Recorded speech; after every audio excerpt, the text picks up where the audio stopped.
guys,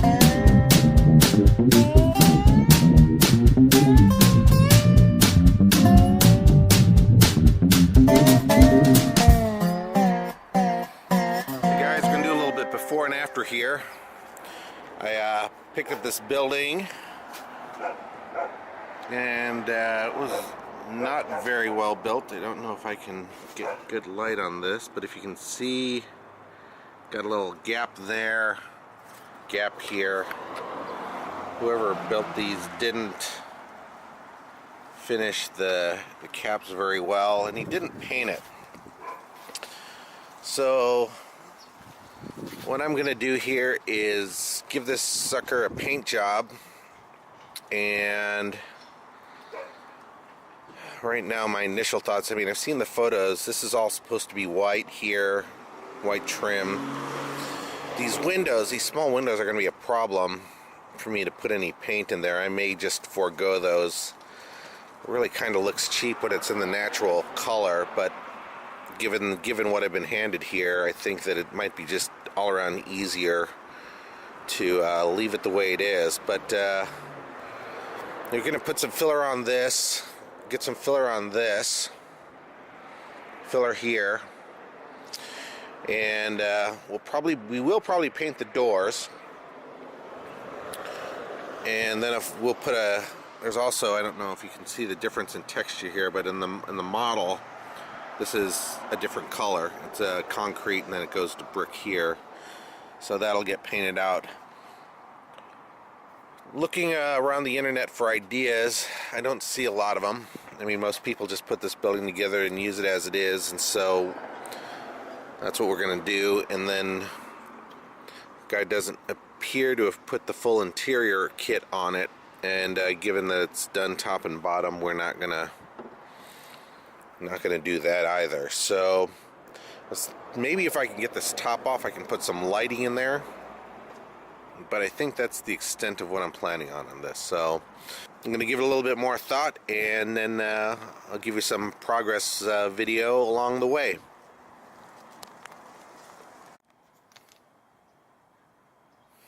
Okay, so today we've started filling the gaps. And what I'm going to do here in a minute is clean up the brick with the isopropyl alcohol and get all the excess off.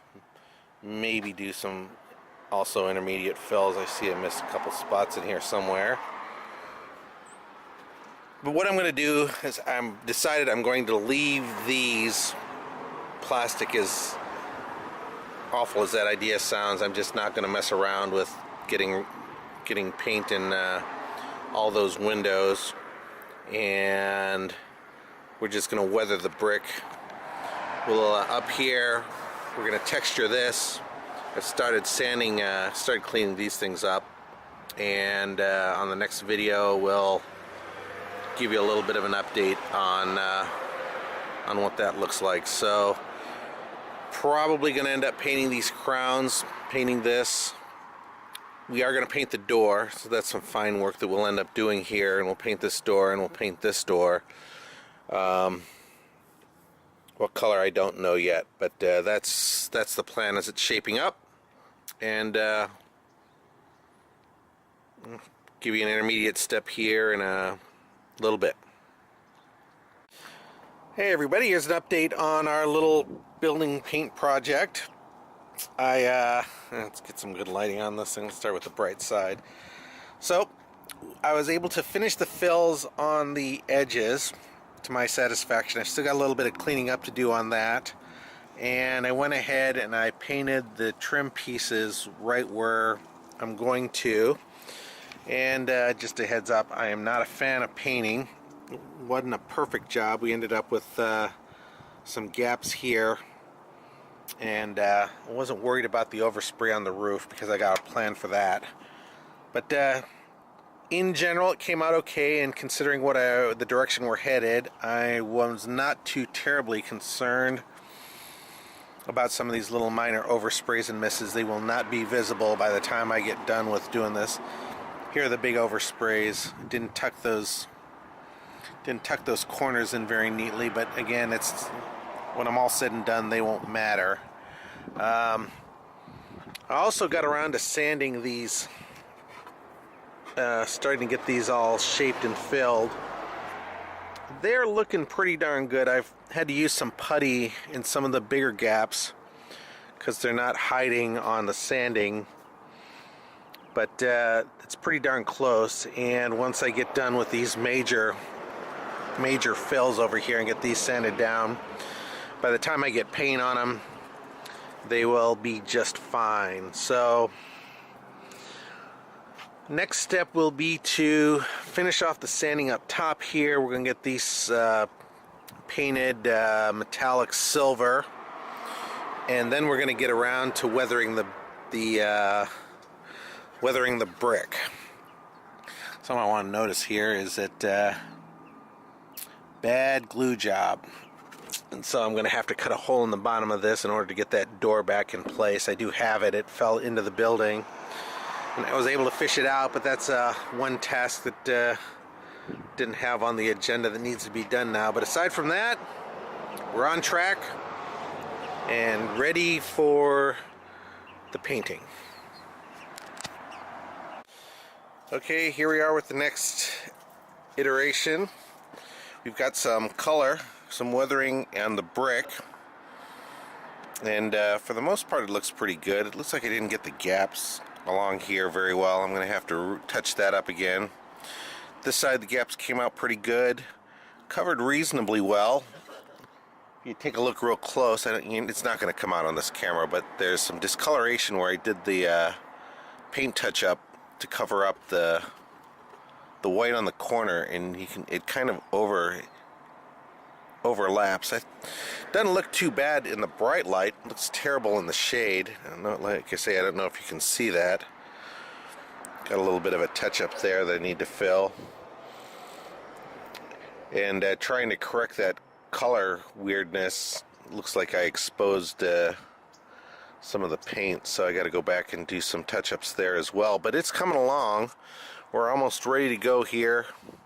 Like I say, I'm not going to do anything. I might try to do something clever with those plastic windows, but since it's such a hard thing to do, I'm probably just going to leave them. But yeah, a couple more steps. Oh, and this is what I did up top. You see I had the overspray on the beige, and so I took an umber colored and went around the perimeter there, and then I'm going to weather it again with some black, and then when I finish up the roof, it should be fine.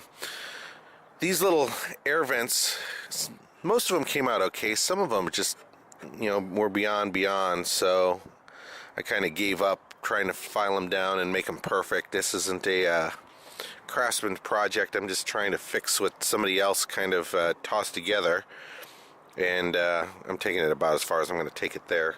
But as you can see on the bright side, it's looking pretty good. We're almost there. Probably got another couple hours worth of work in this thing, and I'll be ready to roll. Okay, here we are in the next video, looking a little bit more complete. Got the roof texturing on here. I don't know if you can see that. That's a little bit coarse. I normally use fine sand that I get at Michael's, but they swapped the product out, and that actually looks like coal. So if you guys are looking for coal for your coal trains, go to Michael's and get their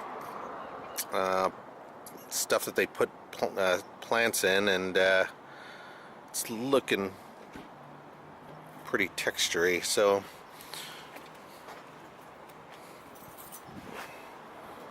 here's side number 2.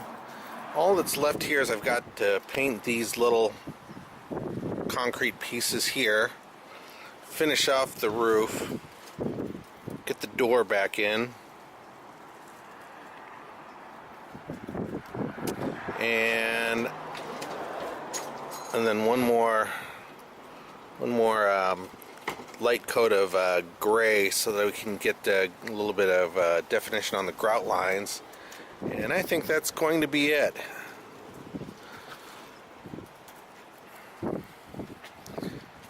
So that's another hour's worth of work or so. Actually, the maybe 2 hours left, and the next video should call it done.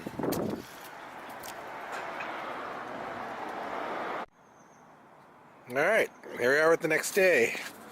And we're looking almost done. I don't know. I've reconsidered whether or not I want to paint the eyebrows and the excuse me, the eyebrows and these little flashings here. I really like the way this looks without it, and I don't know that I'm going to go ahead and go any further with it. I think it looks good. Put some dirt splashes around the bottom here. We got the door back in, and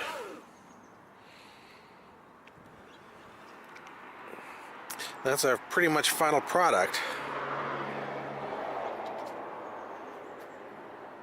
Okay, so the other thing we did here was to clean up the roof with a little dust, take the sharpness out of it. Don't know if you can tell from the last video, but that's all we're gonna go with it. That's all I did since the last video there, so I'm calling this job complete. And you can find this at Just Trains in Concord, California.